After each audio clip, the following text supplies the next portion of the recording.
Para quem não me conhece, né? Meu nome é Daniela Christopher, sou mineira, mineirinha de Belo Horizonte. Fiz a faculdade de jornalismo na UniBH. Então, eu sou Igor Santos, tenho 27 anos, sou repórter de esporte da TV Brasil, que é a TV pública, funciona aqui no Rio de Janeiro. Meu nome é Bruno Cruz, eu me formei em jornalismo pela Universidade Federal de Pernambuco e trabalhei em assessoria de imprensa no início da minha carreira, que também não tem tantos anos assim. Eu sempre gostei de fazer jornalismo, estudei isso, sou formado pela UFRJ, Universidade Federal aqui do Rio de Janeiro, e esporte é o que eu gosto de fazer. Acho que eu me resumiria assim. Antes da faculdade de jornalismo, eu fiz a faculdade de artes cênicas na UFMG. Não cheguei a concluir a faculdade, faltava um pouquinho para concluir. E aí eu passei para o vestibular de jornalismo e acabei fazendo me optei para o jornalismo e me formei na UniBH, que é a Universidade de Belo Horizonte. As primeiras matérias que eu fiz foram produção de conteúdo para o site e para o jornal do... Quer dizer, eu já tinha trabalhado como estagiário antes. Eu fui estagiário do Tribunal Regional Federal e da Prefeitura do Recife. E a primeira matéria que eu fiz eu não me lembro. Mas assim, a gente fazia a cobertura dos eventos organizados pela Prefeitura do Recife e também das sessões de plenário e de turma do Tribunal Regional Federal. Meu primeiro trabalho na área de jornalismo foi antes de fazer a faculdade de jornalismo. Eu fiz ao contrário, né? Muita gente faz a faculdade, muita gente fica sem trabalhar durante a faculdade para priorizar os estudos, mas no meu caso foi ao contrário. Eu trabalhei na MTV Minas, foi o meu primeiro trabalho como repórter e apresentadora, um programa de viagens, um programa de entrevistas, assim, totalmente sem formato, uma coisa mais solta.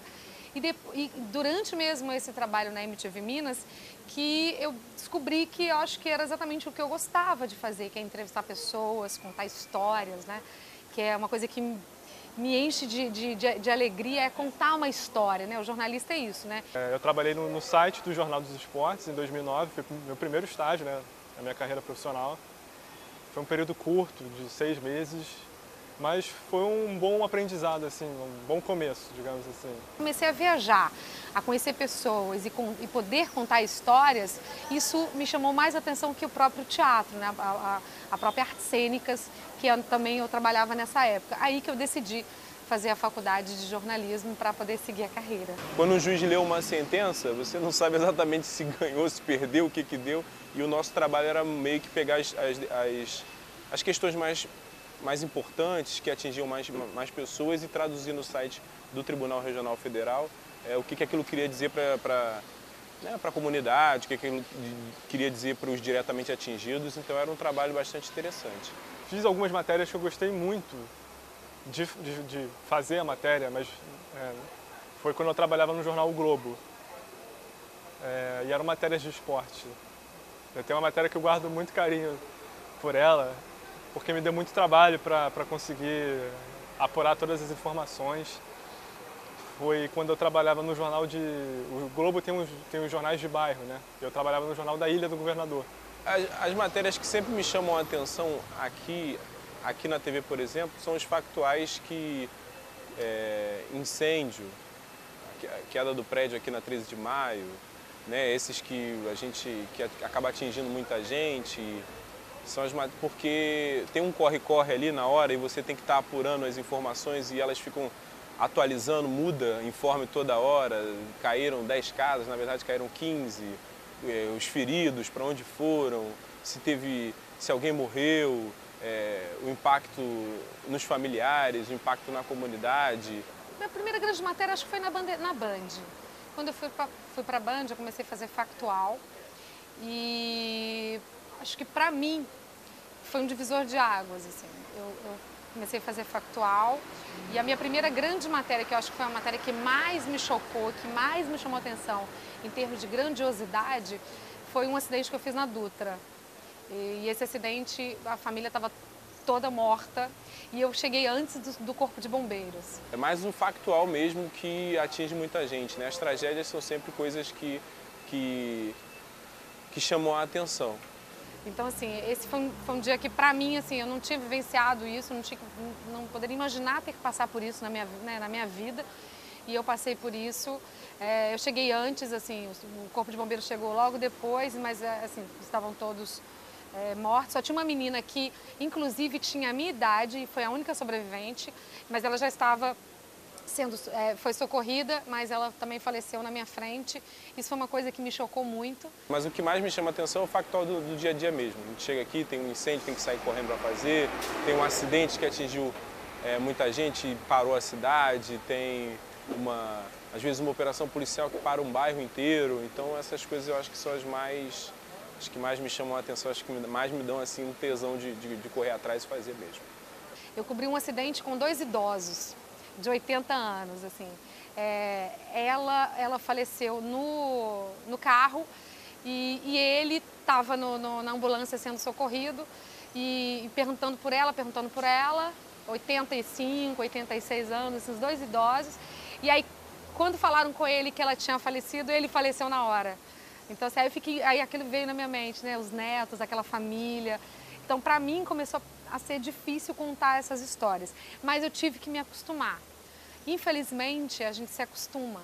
Então, quando eu comecei a me acostumar a contar essas histórias sem sofrer como eu sofri nesse primeiro acidente, nesse segundo, eu comecei a chegar e a olhar aquilo de uma maneira mais fria. Eu não chegava em casa e chorava mais. Então, eu falei, eu acho que eu preciso mudar de profissão, mudar de área. Então, aí foi que eu decidi, falei, poxa, será que eu posso tentar uma outra área? Mas, na verdade, não fui eu que escolhi, né? A coisa foi acontecendo naturalmente. Acho não, eu tenho certeza de que uma das grandes vantagens da nossa profissão de trabalhar na rua é difícil. Trabalhar na rua é difícil porque você está exposto a chuva, a sol, a ser roubado, você está exposto a um acidente de carro mesmo da equipe, você está exposto a um monte de coisas. Mas é interessante porque todo dia você conhece alguém novo, todo dia você conhece uma informação nova, você toma contato com uma parte do Rio de Janeiro ou uma parte do mundo que você não conhecia antes. Acontece, assim, muito, né? Mas você, na hora que você, enfim, tem que colocar o produto final no ar, você corta aquilo, né? Digamos assim, né? Mas acontece muito, assim. E às vezes até pode acontecer daquilo te dar uma ideia, né? Diferente na hora de você escrever a sua matéria, mas...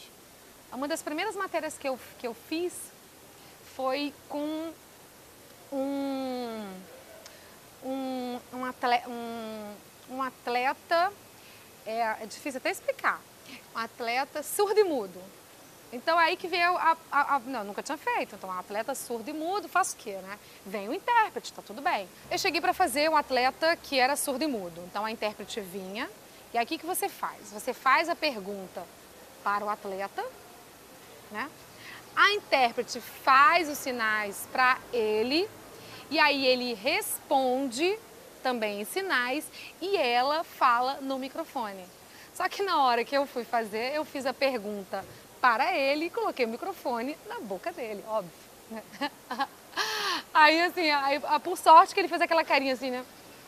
Eu falei, ai, desculpa, sem querer desculpa, mas aí tudo bem. Os atletas paralímpicos, assim, eles entendem isso, né? Sabe que a gente também está se acostumando com essa... E a gente tem falhas o tempo inteiro também. Já aconteceu de eu estar fazendo entrevista com um cego e falar com ele, não, chega mais pra cá, não, eu tô aqui... Ai, desculpa. Mas a gente leva na brincadeira porque muitas vezes a gente esquece da deficiência, né? Eles são tão maiores que qualquer deficiência, principalmente no esporte, na vida, nos ensinamentos, que a gente às vezes esquece da deficiência. Ele está olhando para você, você acha que ele está te enxergando, né? Uma vez na Praça Mauá, caiu um prédio, um edifício, e a gente estava entrevistando um senhor que tinha visto quando o edifício tinha caído. Aí eu estou lá perguntando para ele, vem uma senhora lá de trás, essas senhoras que estão revoltadas com a mídia, com a Globo, ela passou do lado do cara, botou a cara no meio assim da entrevista, assim, falou, repórter de merda. Cara, a reação de todo mundo, a gente começou a rir no meio do negócio, até o senhorzinho que estava entrevistando começou a rir e tal.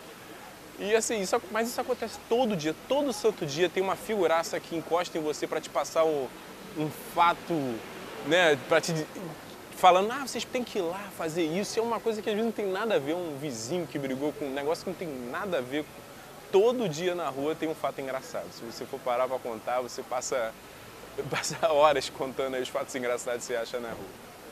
É uma profissão muito complicada, porque ela está sempre relacionada às tecnologias, né, que a gente tem à disposição. No caso do telejornalismo, eu acho que, por enquanto, assim, é uma das que parece mais seguras, porque é um modelo que não interessa onde você vai assistir, se é na TV, se é na internet, ele sempre vai ter um espaço, né? Eu acredito que a partir de agora, a prioridade e o maior investimento em termos de inovação, estou dizendo pessoa, gente, é a descontração e a informalidade. Então, se eu tiver que definir o novo jornalismo, é o jornalismo informal. Eu imagino que a internet vai suplantar ainda mais a TV, né?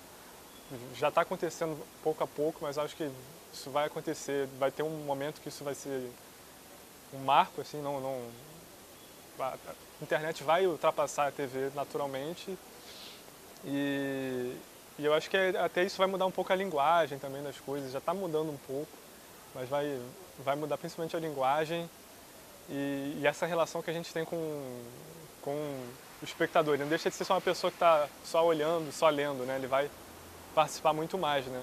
É claro que a gente tem as nossas formalidades, depende muito do que a gente está falando também. Não vou chamar um vice-presidente, o presidente do Comitê Paralímpico que tem 70 anos de você, porque isso é legal e isso é informal. É claro que tem o respeito, mas eu acho que a tendência é a informalidade. É você conseguir conversar com o telespectador. O que nós estamos vivendo hoje no telejornalismo, por conta dessa chegada das novas tecnologias, é um processo muito complicado, porque é um processo de fragmentação da notícia. Todo mundo querendo se informar de tudo, todo o tempo, isso não é possível, sabe? E você vive hoje um processo de enfraquecimento do jornalismo, porque as pessoas acham que conseguem se informar em qualquer lugar, só que elas não estão preocupadas se aquilo é de fato verdade ou se não é. A gente tem que sempre pensar assim, como eu falaria, como eu contaria esse caso para um amigo ou para uma pessoa que eu conheço, o que aconteceu, como eu contaria isso? Então, assim, é um exercício que eu faço diário, né? A gente nunca está pronto, então eu estou sempre exercitando o meu jornalismo. Que é isso, como eu vou contar essa história? Eu acho que a mídia tem um pouco de culpa nisso, porque por várias vezes falhou em várias coberturas. Mas eu acho que hoje a gente passa por conta dessa coisa das novas tecnologias, as pessoas ficam deslumbradas com essa coisa de que estão sendo informadas, mas assim, ninguém sabe de onde vem a informação que passa pelo Facebook, ninguém sabe de onde vem a informação que passa pelo Twitter, aquilo ali tem vários interesses que são individuais, sabe? E eu acredito no jornalismo que a gente faz. E eu acho que a tendência do telejornalismo e do jornalismo como um todo, na escrita também, é você ser informal. É tentar estar de igual para igual com o seu telespectador, com o seu espectador. A fonte de informação confiável, ela está se enfraquecendo por causa da competição, né, que a internet traz e muitas vezes os meios de comunicação não conseguem se sustentar nessa história ou não são economicamente tão viáveis, né, porque hoje em dia o jornalismo ele tem que estar tanto dinheiro quanto um comércio de carne, só que não é a mesma coisa. Informação é um direito que as pessoas têm, é óbvio que comer também, mas assim, são duas coisas diferentes. Então eu acho que hoje a gente passa por enfraquecimento, acho que a profissão do jornalismo passa por enfraquecimento, mas rapidamente a sociedade vai perceber que não pode confiar em qualquer coisa que ela escuta por aí para poder se informar e tomar suas decisões, e aí ela vai voltar a confiar na imprensa. Uma dica, cara, se você gosta de fazer isso, se você gosta mesmo do jornalismo, eu gosto muito, o que me chama a atenção é contar a história. Foi sempre isso que me atraiu. E eu, por sorte, consegui sempre fazer isso na minha carreira e eu tenho uma carreira curta, sou formado só há menos de 4 anos. A minha dica é tentar nessa persona jornalista ser mais informal, né? Ser informal, ser ao mesmo tempo ser assertivo para você não perder dentro da sua informalidade, você perder a credibilidade, que é o mais importante dentro do jornalismo, né? De qualquer área. Para começar na área do jornalismo você só precisa, cara, de uma coisa, que é o motor de tudo. Você precisa ser curioso. O fundamental é você ter consciência do seu papel, que é chegar primeiro, apurar as informações e passar. Então, é priorizar a fonte, priorizar as informações, é investigar, é apurar, coisa que eu acho que o jornalista ele peca muito hoje, é na apuração. Essa coisa do Ctrl+C, Ctrl+V, existe, o erro começa na redação. Às vezes falta técnica, às vezes alguma coisa passa desapercebido que você não viu e aí você deu espaço demais para um determinado depoimento e aí não ficou legal, não ficou igual. Isso tudo as outras matérias vão resolver para você. Agora, uma coisa que não vai resolver nunca, que vai sempre tornar sua matéria medíocre, é a falta de vontade de saber. Se você gosta disso mesmo, de verdade, corre atrás, assim, que vale a pena. É uma vida que, por mais que você, às vezes, tenha uma rotina estressante, ou a sua remuneração não seja tão boa, na verdade não é nem um pouco boa, na maioria das vezes, mas aquela função, aquela atividade é uma coisa que pode te dar tanto prazer que se você investir, você pode, enfim, conseguir. Eu não digo que você já vai ser um cara super bem sucedido no começo, mas vai conseguir, enfim, chegar onde você quer, ser uma pessoa respeitada, uma pessoa lida e fazer o que você sempre quis fazer, né? E é isso que a pessoa que está pensando, que está estudando, que está querendo ser um jornalista, que está querendo trabalhar nessa área, não só o jornalista que aparece, não. Estou falando do repórter cinematográfico, estou falando do assistente de câmera. Todo mundo tem que estar ali concentrado em querer descobrir para poder passar para as outras pessoas. Eu diria para você pensar bem no que você vai fazer. Mas se você é isso que você quer fazer, cara, é uma coisa apaixonante. Não pense duas vezes e vai atrás mesmo disso que vai valer a pena. Então a gente precisa ter um conhecimento geral, por isso a formação é fundamental. E a formação em jornalismo, ela passa por tudo isso. Você estuda sociologia, você estuda geografia, você estuda tudo na faculdade de jornalismo. O resto é fácil, o resto é só contar. Viu em primeira mão, apurou, conversou com alguém que viveu aquilo em primeira mão e tal, é só passar. A técnica não é tão difícil. O grande lance é óbvio que a técnica te ajuda, inclusive a como chegar e apurar o que é o principal. Tomar muito cuidado com números e sempre que tiver dúvida, mesmo que não foi você que fez a pauta, principalmente quando foi você que fez a pauta, é apurar. O bom jornalista é aquele que sabe apurar a informação e não tem dúvida. Se alguém falar assim, mas você tem certeza? Eu tenho certeza absoluta que é esse número. O jornalista ele tem que falar assim, eu tenho certeza absoluta que este número que eu estou te dando é o correto. E não depender de ninguém.